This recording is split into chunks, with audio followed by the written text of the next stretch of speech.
اعوذ باللہ من الشیطان اللعین الرجیم بسم اللہ الرحمن الرحیم الہی انطقنی بالہدا والہمنی التقویٰ۔ السلام علیکم ورحمۃ اللہ وبرکاتہ۔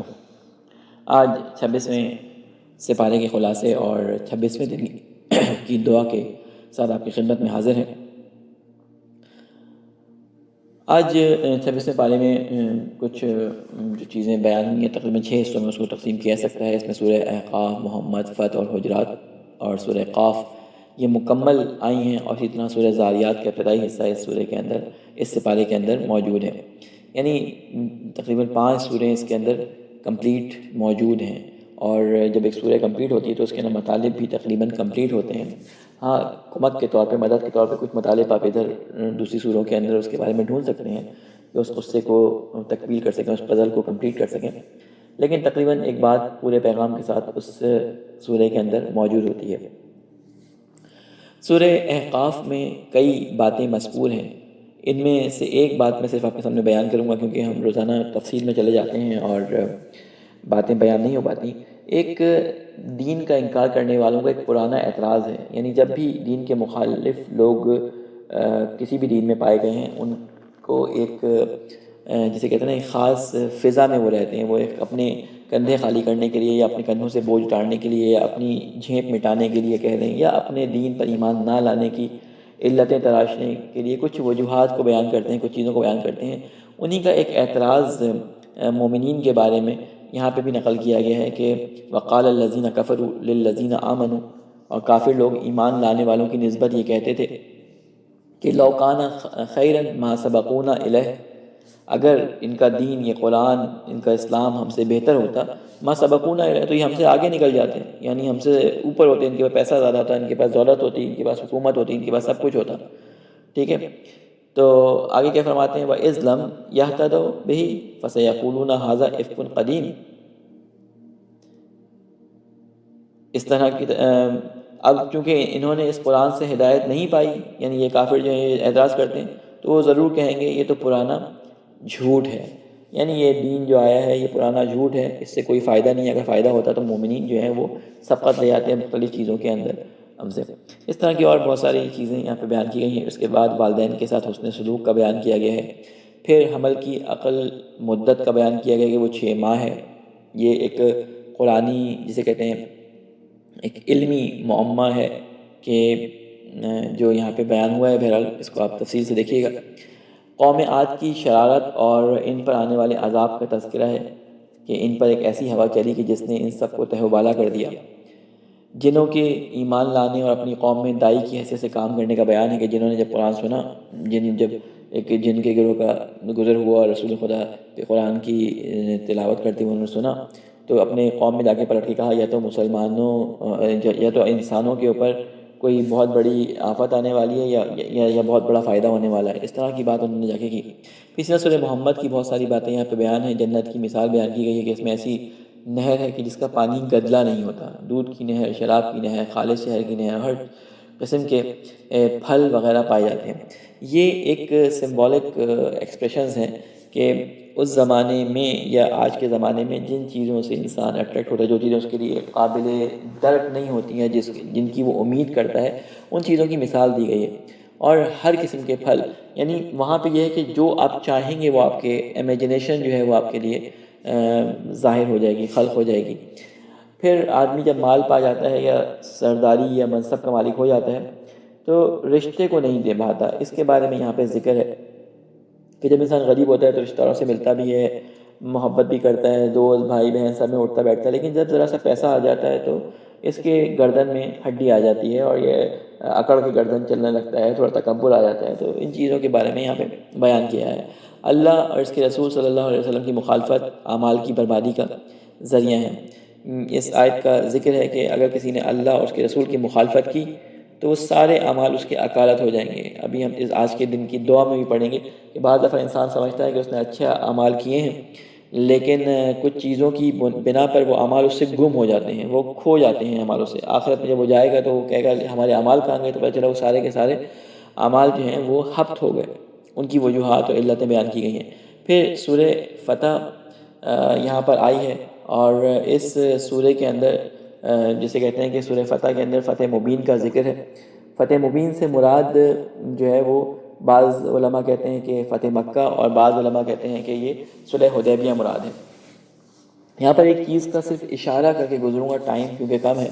میں اپنے اسٹوڈنٹس کے لیے تو یہ بات بیان کر چکا ہوں، لیکن جو لوگ میری اس گفتگو کو سن رہے ہیں ان کے لیے میں ایک بات بیان کر دوں کہ جب ہم سورہ فتح اسٹارٹ کرتے ہیں کہ انا فتحنا لک فتحا مبینا لیغفر لک اللہ ما تقدم من ذنبک وما تأخر ویتم نعمتہ علیک، جب یہ ہم سورہ شروع کرتے ہیں تو اکثر جو ترجمے میری نظر سے گزرے کچھ کے علاوہ اکثر ترجموں میں یہاں پر جو دوسری آیت ہے لیغفر لک اللہ ما تقدم من ذنبک، اس کے ترجمے میں تھوڑی سی جسے کہتے ہیں کہ تفصیل جو ہے وہ بیان نہیں کی گئی، یا تو کسی نے تفصیلی ترجمہ کر دیا یا پھر جو ہے وہ ڈائریکٹ لکھ دیا، کیونکہ یہ خطاب ہے رسول خدا سے، رسول خدا سے کہا جا رہا ہے کہ اے رسول، بے شک ہم نے آپ کو ایک فتح مبین، نمایاں فتح عطا کی، فتح مکہ کہہ لیں یا صلح حدیبیہ کر لیں۔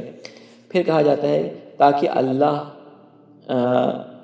جو ہے وہ لیغفر لک، بعض ترجمے یہ کہتے ہیں تاکہ اللہ معاف کر دے ما تقدم من ذنبک، جو آپ کے پچھلے گناہ ہیں یا جو اگلے گناہ ہیں یا پچھلے گناہ ہیں ان کو معاف کر دے۔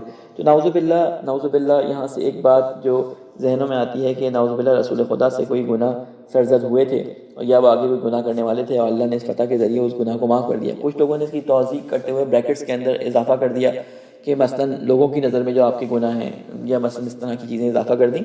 تو بہرحال اس کی کنفیوژن آنے کی ایک وجہ جو ہے وہ لفظ غفرہ اور لفظ ذنب، ان دو الفاظ کے بارے میں جو ہے وہ تھوڑی سی کنفیوژن یا مس کنسیپشن ہے، جس کی وجہ سے یہ ترجمے کیے گئے۔ میں تھوڑا سا آپ کے سامنے لفظ غفرہ اور لفظ ذنب کو بیان کر دوں۔ غفرہ عربی زبان میں وہاں پہ استعمال کیا جاتا ہے، عرب اس کو وہاں پہ استعمال کرتا ہے کہ جہاں پر جب کسی دیوار میں مثلا کوئی دراڑ آ جائے تو اس کو دراڑ کو بھر دینا، جب بھرا جائے اور اس دیوار کو ریپیئر کر دیا جائے، اس کی اس عیب کو دور کر دیا جائے، اس برائی کو دور کر دیا جائے، تو ایسی جگہ پہ لفظ غفرہ عرب جو ہے وہ استعمال کرتا ہے۔ اسی طرح لفظ ذنب، لفظ ذنب، زال نون بے ذنبا یا ذنب، اس سے بنا ہے۔ اگر آپ لغت کے اندر اس کے معنی دیکھیں تو ذنب کہتے ہیں ایسی چیز جو کسی چیز کے پیچھے لگی ہوئی ہو۔ جانور کی دم کو بھی ذنب کہتے ہیں اس لیے کہ وہ جانور کے پیچھے لگی ہوتی ہے، جہاں جہاں جانور جاتا ہے اس وجہ کے ساتھ ساتھ یہ دم اس کے پیچھے پیچھے جاتی ہے۔ تو یہاں پر جو لفظ ذنب استعمال ہوا ہے، اکثر لوگ اس کو گناہ کا ترجمہ کر دیتے ہیں۔ گناہ کو عربی میں اسم کہتے ہیں، الف سے میم، جبکہ ذنب اصل میں ذنب کو گناہ کیوں کہا جاتا ہے؟ وہ کنایتاً کہا جاتا ہے، وہ اس وجہ سے کہ جب انسان گناہ کرتا ہے تو اس کے اثرات انسان کے پیچھے لگ جاتے ہیں، اس لیے بعض دفعہ ذنب کو کچھ لوگ گناہ کہہ دیتے ہیں، جبکہ ذنب کے معنی گناہ کے نہیں بلکہ وہ اثرات ہیں گناہ کے جو انسان کے پیچھے لگ جاتے ہیں۔ اب اس دو الفاظ کو مد نظر رکھتے ہوئے اگر آپ ترجمہ کریں اور اس سورہ کے بیک گراؤنڈ کو دیکھیں تو اس کا بیک گراؤنڈ کچھ اس طرح تھا کہ رسول خدا صلی اللہ علیہ وآلہ وسلم جب دین کی تبلیغ آپ نے شروع کی تو لوگوں سے کہا کرتے تھے، لوگوں پہ ظلم ہوتا تھا، لوگوں سے کہا کرتے تھے کہ آپ لوگ صبر کریں، انشاءاللہ اللہ ہمیں فتح دے گا، اللہ ہمیں ان لوگوں پہ پیروز کرے گا، کامیاب کرے گا، ان کے اوپر ہماری جسے کہتے ہیں کہ سلطنت قائم کرے گا۔ تو مسلمان رسول کے اس وعدے پہ یقین رکھتے تھے۔ کافر مذاق اڑایا کرتے تھے کہ یہ رسول خدا کی نسبت جو ہے مومنین کے دلوں میں ان کی شخصیت خراب کیا کرتے تھے، کیا کہ نعوذ باللہ یہ رسول جو تم سے کہتا ہے کہ تم ہم فتح پا جاؤ گے، تم کبھی فتح نہیں پاؤ گے ہم پہ، یا تمہاری ہمارے اوپر حکومت آ جائے گی تم کبھی ہم پہ جو حکومت نہیں کر سکو گے، تم اسی طرح ہمارے ظلموں کا شکار رہو گے۔ آپ نے سنا ہوگا حضرت عمار یاسر، ان کی والدہ اور مختلف لوگوں کے ساتھ جو ظلم کفار مکہ روا رکھتے تھے وہ کیا تھے۔ حضرت بلال کا واقعہ آپ لوگوں نے سب نے پڑھا اور سنا بھی ہے کہ ان کے سینے پہ ان کا جو مالک تھا بڑا پتھر رکھ کے ان سے کہا کرتا تھا کہ اللہ پہ ایمان جو ہے وہ چھوڑ دو۔ اس طرح یعنی ہزاروں سینکڑوں ظلموں سے کافروں کے جو مسلمانوں پہ کیے گئے وہ بھری پڑی ہے تاریخ۔ تو یہ کافر جو تھے مسلمانوں کو ڈیگریڈ کرنے کے لیے، مسلمانوں کے حوصلے پست کرنے کے لیے کہا کرتے تھے رسول خدا کے بارے میں، ان کی شخصیت کے بارے میں تہمتیں لگاتے تھے رسول خدا پہ، نعوذ باللہ کہ یہ جھوٹا ہے، یہ مجنون ہے، یہ ساحر ہے۔ تو یہ تہمتیں کیا تھی؟ رسول خدا کے پیچھے بھی لگی ہوئی تھی، اور ان لوگوں کے ذہن میں رسول خدا کی ایک شخصیت جو ہے وہ خراب کرنی انہوں نے شروع کر دی تھی، اور لوگوں کے ذہنوں میں رسول خدا کی شخصیت جو بنی ہوئی تھی اس میں دراڑ ڈالنی شروع کر دی تھی۔ تو اللہ تعالیٰ نے جب فتح مکہ کی یا فتح صلح حدیبیہ کی تو اس فتح کے بعد، اس صلح کے بعد جو ہے فتح مکہ کے بعد، اللہ تعالیٰ نے اس سورہ میں یہ اعلان کیا کہ اے رسول بے شک ہم نے آپ کو ایک فتح مبین یعنی واضح فتح عطا کی، اور اللہ نے ان تمام تہمتوں کو جو آپ کی شخصیت پہ، تمام تہمتیں جو لوگ آپ کے پیچھے لگایا کرتے تھے، گناہوں جو آپ کی شخصیت میں دراڑ ڈال رہی تھی، جو آپ کی شخصیت کو لوگوں کے ذہنوں میں خراب کر رہی تھی، ان تمام کو ہم نے کیا کر دیا، ہم نے جبران کر دیا، ہم نے بھر دیا اس فتح کے ذریعے، یعنی وہ تمام تہمتیں ان ذہنوں سے نکل گئیں، آپ کی شخصیت بالکل صحیح ہو گئی جو بگاڑ پیدا کیا تھا۔ اور اسی طرح ہم آپ کے آئندہ بھی آپ کے اوپر کوئی اگر اس طرح کی تہمت لگائے گا تو ہم ان کو اس طرح کی فتوحات کے ذریعے، اس فتح کے ذریعے جو ہے ہم جبران کرتے ہیں، اس کو ہم ریپیئر کرتے ہیں، اس کو ہم بھر رہے ہیں۔ آپ کی شخصیت پہ کوئی بھی، آپ کے کردار پہ، آپ کی امانت پہ، آپ کی صداقت پہ کوئی بھی الزام نہیں لگا پائے گا، آپ کی شخصیت کو خراب نہیں کر پائے گا۔ لہٰذا آج دنیا کے تمام مذاہب جس نے بھی دیکھ لیں، کوئی ہسٹری دیکھ لیں، رسول خدا کی شخصیت، کردار کے بارے میں کوئی بھی بات ہمیں نہیں ملتی۔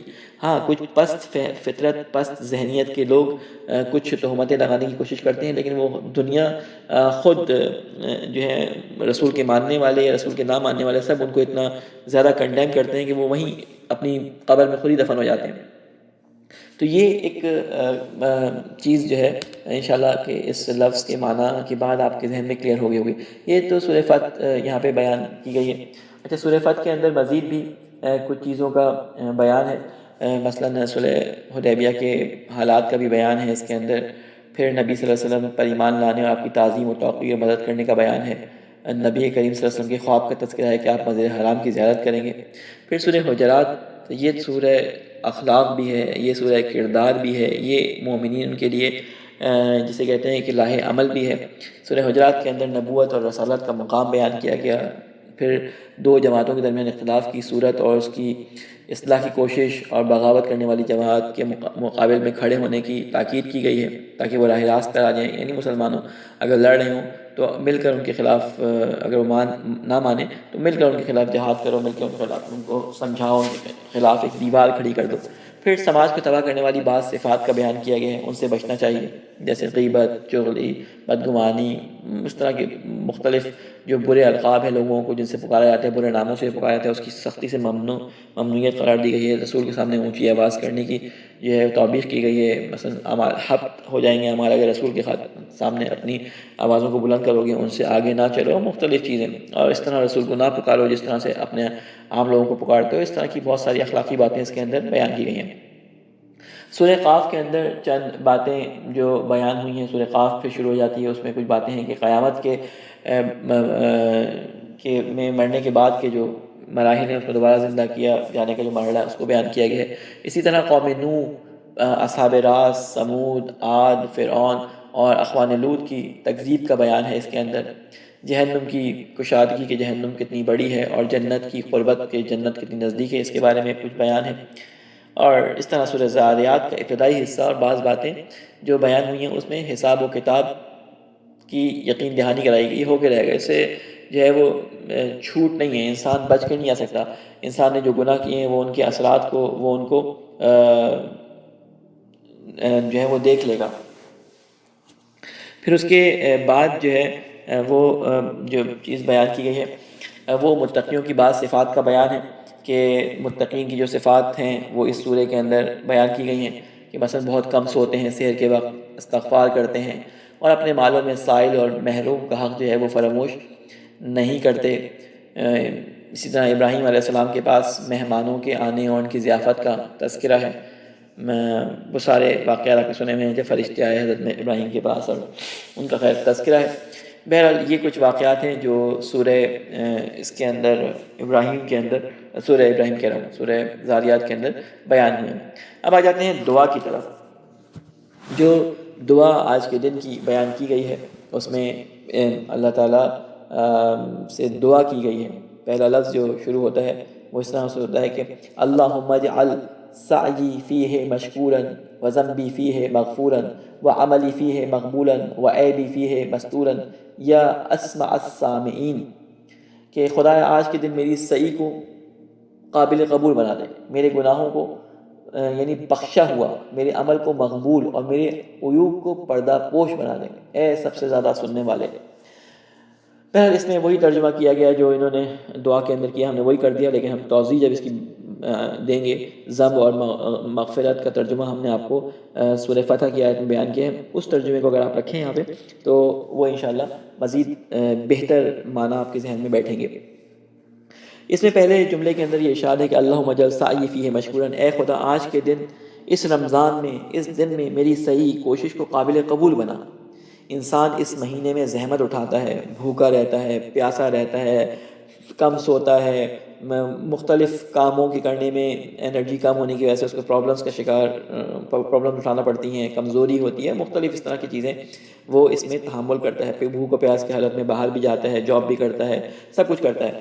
اگر خدا ہمارے ان اعمال کو قبول نہ کرے اور ہماری ان کوششوں کو، یہ صحیح جو ہم کرتے ہیں ان کو نہ دیکھے، ان کی طرف اپنی نگاہ رحمت نہ ڈالے، تو ہمارا کوئی پرسان حال نہیں. یعنی ہمیں کوئی ایک تو نتیجہ بھی نہیں نکلے گا اور ہم خود مایوسی کے اندر ڈوب جائیں گے کہ ہماری اتنی زحمتوں اور اتنی محنتوں کا کوئی نتیجہ نہیں نکلا. اس لیے خدا سے دعا کرنی چاہیے کہ اس مہینے میں اٹھائی جانے والی زحمتوں اور ان تمام چیزوں کو اپنی بارگاہ میں ہماری سعی اور کوشش کو مشکور فرما. صحیح جیسے ہم سعی مشکور سے تعبیر کیا گیا ہے قرآن کی آیات میں کہ ہماری سعی کو مشکور فرما اپنی بارگاہ میں، یعنی ایسی ہو ہماری سعی اور کوشش کہ خدا اس کا شکریہ ادا کرے. خدا نے بعض لوگوں کا شکریہ ادا کیا ہے، بعض لوگوں کے بارے میں بتایا کہ کیسے ان اعمال کو اس طرح کرو کہ ہم تمہارے شکر گزار ہو جائیں.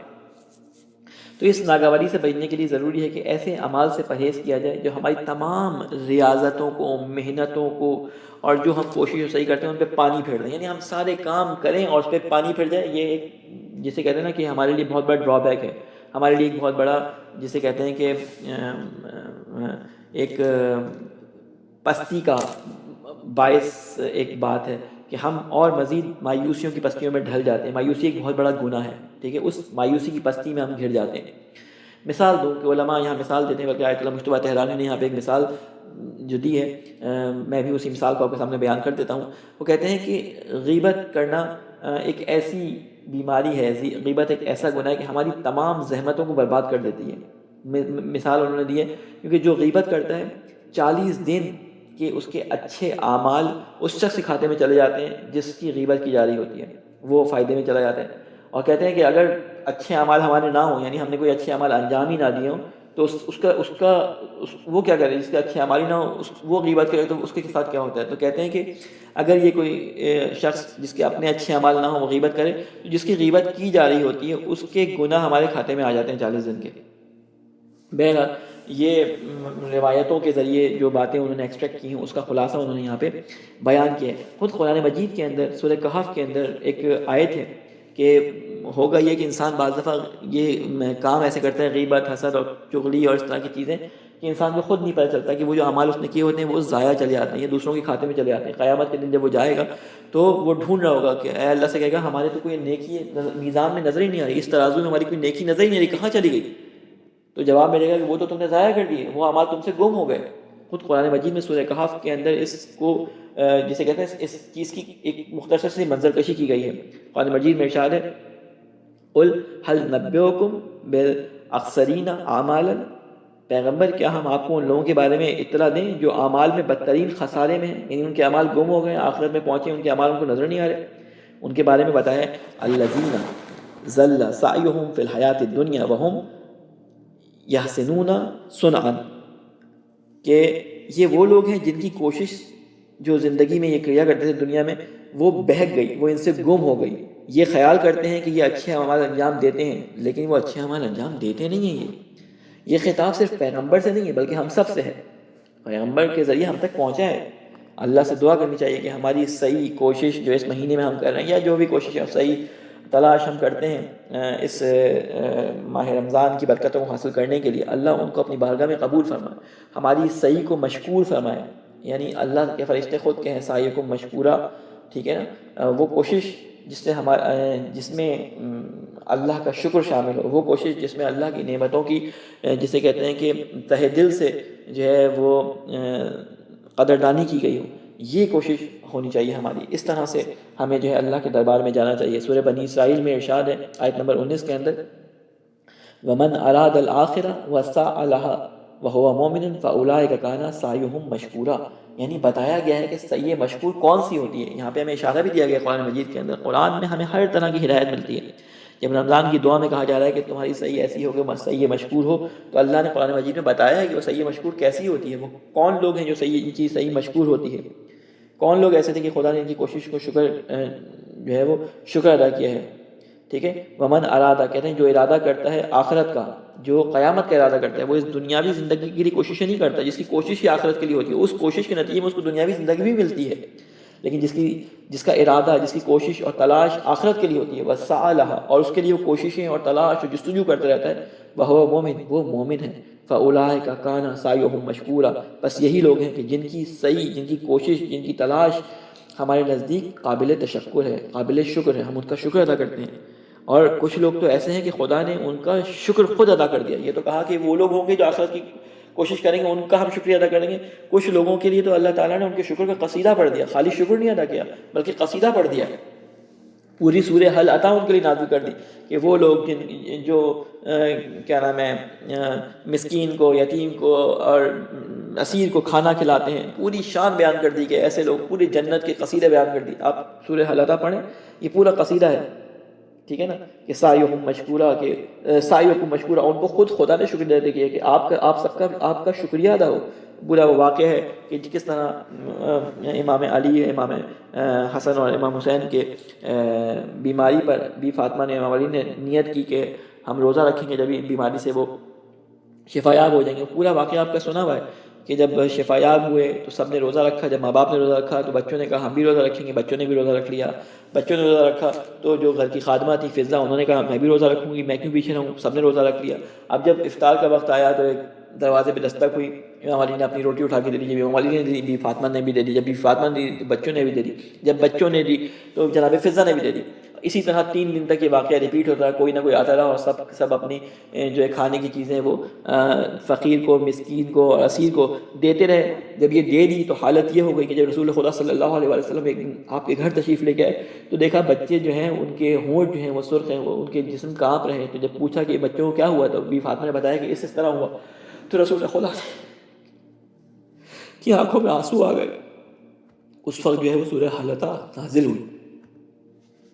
تو یہ لوگ ہیں جن کی صحیح مشکور ہیں. اللہ تعالیٰ نے ان کی مثالیں ہمیں دی ہیں. یہ وہ ائمہ ہیں جو ہمارے لیے قابل نمونہ، ہمارے لیے آئیڈیل ہے، نمونہ ہے.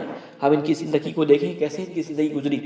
میرا اللہ سے دعا ہے کہ اللہ ہم سب کو جو ہے وہ اپنی بارگاہ میں ہماری صحیح اور کوشش کو قبول فرمائے. پھر ارشاد ہے وَذَنْبِي فِيهِ مَغْفُورًا وَعَمَلِي فِيهِ مَقْبُولًا، اے خدا ہمارے گناہ کے جو اثرات ہیں، جو ہم نے گناہ کیے ان کے جو اثرات ہماری شخصیت پہ لگ گئے، جس کی وجہ سے ہم لوگوں میں بدنام ہو گئے. لوگ ہم نے گناہ کیے تھے، کچھ نہیں کیے، ہمارے اوپر تہمتیں تھیں، ان کی وجہ سے ہماری شخصیت لوگوں کے ذہنوں میں خراب ہو گئی. کچھ لوگوں نے ہماری غیبتیں کی جس کی وجہ سے ہماری شخصیت لوگوں کے ذہن میں خراب ہو گئی. اے اللہ تو ہی ان کا جبران کرنے والا ہے. ہم اپنی زبان سے کچھ نہیں کر سکتے، ہم صرف تجھ سے دعا کرتے ہیں. ہم اپنے بارے میں جانتے ہیں کہ ہم ایسے نہیں ہیں. لہٰذا وہ امام حسن کا جملہ یاد رکھنا چاہیے کہ جب وہ شامی شخص آپ کے پاس آیا اور آپ کو برا بھلا کہنے لگا تو آپ سنتے رہے. اور اس کے بعد کہا کہ اے شخص اگر تو سچ بولتا ہے تو خدا میری ہدایت کرے، اور اگر تیری بات سچ نہیں ہے تو خدا تیری ہدایت کرے. یہ بہت اچھا جملہ ہے.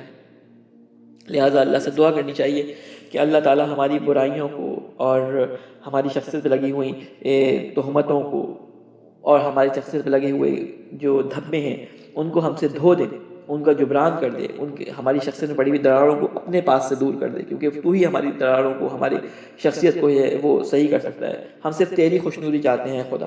اگر تیرے نظر میں ہم اعلیٰ و عرفہ ہیں تو ہم کسی کی نظر میں گر جائیں، ہمیں اس کی پرواہ نہیں ہونی چاہیے. انشاءاللہ اللہ تعالیٰ ہماری ان دعاؤں کو اور ان کوششوں کو اپنی بارگاہ میں قبول و مقبول فرمائے. ربنا تقبل منا انک انت السمیع العلیم برحمتک یا ارحم الراحمین.